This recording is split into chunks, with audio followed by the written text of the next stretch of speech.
Broye, je suis le directeur d'Angers Tourisme Lab, qui est un programme régional qui vise à développer la recherche, la formation et l'innovation dans le tourisme en Pays de la Loire. Le Tourism Innovation Labs est l'axe innovation d'Angers Tourisme Lab.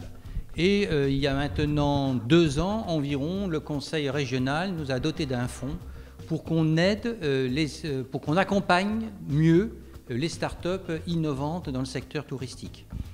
Donc cet appel à projet, comment on l'a conçu? Il est national. Et on s'est dit qu'il fallait qu'on offre une offre sur mesure aux jeunes pousses et aux startups. Alors cette offre sur mesure, elle comprend 3 briques. Une brique de formation, parce que certains sont très en amont, ils en ont besoin, et ça c'est à travers un diplôme universitaire mis en place par l'UFR-STEA, Tourisme et Culture. On a une brique autour de la pré-incubation qu'on a confiée au réseau des technopoles régionales, donc d'Angers, de Nantes, du Mans, de Laval. Et enfin, un peu plus original, une brique expérimentation portée directement par le TIL, le Tourism Innovation Lab et ses partenaires, que sont les entreprises et les territoires. C'est-à-dire que dans ce cadre-là, on fait de la mise en relation et on permet à la start-up de tester son innovation, produit ou service, etc.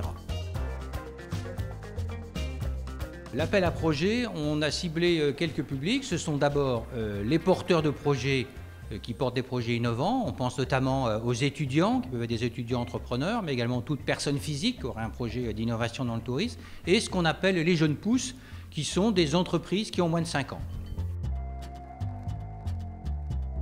On regarde bien sûr la pertinence du projet et également si le ou les porteurs de projet ont les qualités requises pour pouvoir manager et porter une entreprise. Vous savez que la qualité de la personnalité des dirigeants est essentielle dans un projet économique. Et puis deuxième chose, c'est le caractère innovant. Alors pour le caractère innovant, on a une acception relativement large, mais on s'appuie quand même sur 3 principes qui sont forts en région Pays de la Loire. Le premier, c'est la différenciation. Le projet doit être différent. Deuxièmement, il doit y avoir de la création de valeur. Et enfin, il doit y avoir une prise de risque.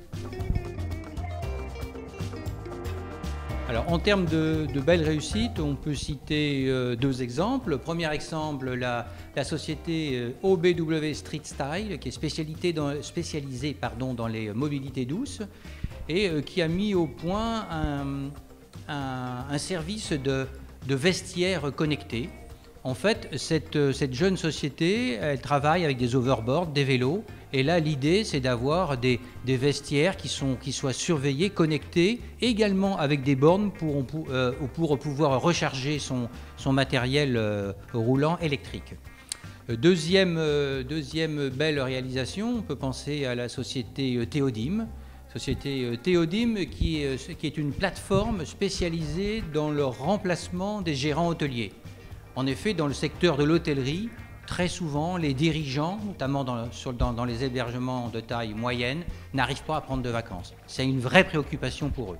Et donc là, ils ont mis au point une plateforme qui vise à la fois à rapprocher des gens qui ont la capacité de gérer des hôtels, qui vont être qualifiés, référencés, avec des hôteliers qui vont enfin pouvoir prendre quelques jours de vacances.